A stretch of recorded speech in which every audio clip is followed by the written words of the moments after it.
So how you know if you're being responsible with your money? So a house should be no more than 50% of your gross income.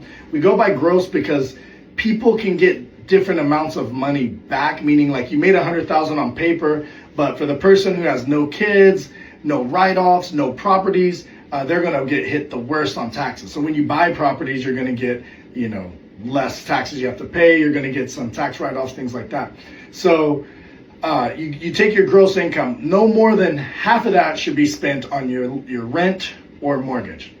No more than 10% should be spent on your car. Now, granted, I've told a lot of people that when it made sense and you had a certain business and that you could get the returns to go out and buy that exotic car, and that exotic car might be, a way bigger than 10% chunk of their income. But if it's just an A to B car, you're not using it for business, 10%. You should have 6 months of all of your payments in reserves. So that's a healthy amount. If you don't have that, then the responsible thing to do would be not to go, go on the $2,000 vacation versus the $20,000 vacation, right?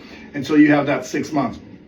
And then you should be able to put away 5 to 10% of all of your earnings towards saving on top of the 10% or the 6 months that you're already saving. So that 5 to 10%, you don't have to keep it in the bank. I'm not a big fan of just keeping money in the bank besides just an emergency fund.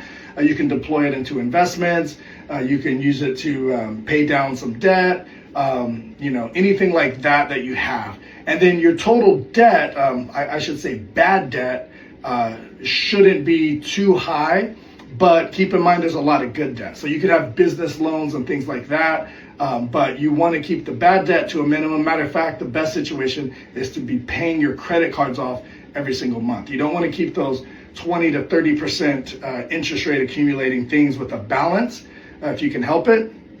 Now, if you have stuff that has, a 5% interest rate, but you can go and make 10% return with that money, then that's a very healthy debt. I have a very fancy bed, which improves my quality of sleep, quality of life. I have a massage chair that I probably get $200 a day worth of massages from this massage chair.